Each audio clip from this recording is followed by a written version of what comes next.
A question that we receive a lot is if we have a dark roast.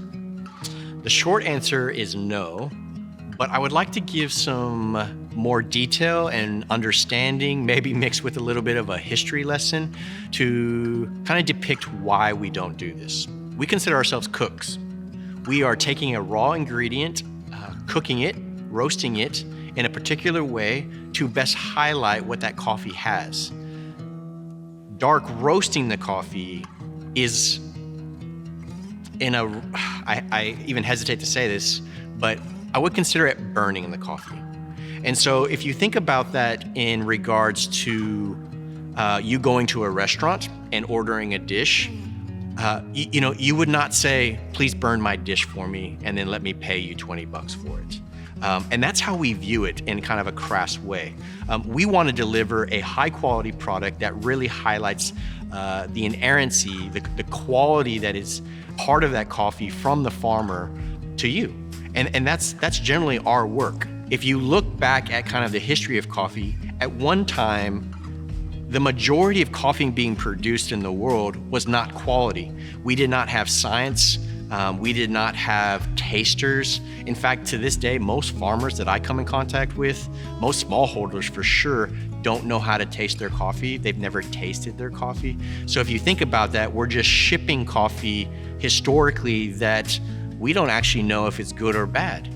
The roaster then has to make that palatable, has to make it good tasting. And so how do you do that? You burn it. You basically take all that defect and you mask it with a cook of a coffee that basically diminishes that and makes it in a way that, I can drink it day to day. But then at some point, we started to add research. We started to add quality best practices on the farm. And our raw product increased in quality. But then on the consuming side, it didn't necessarily trend in a way where we treated that coffee any better. So we were taking nice quality-driven coffee, but still cooking it the same way. And then after that, you have this generation of people thinking and questioning, oh, actually the raw product is actually quality now.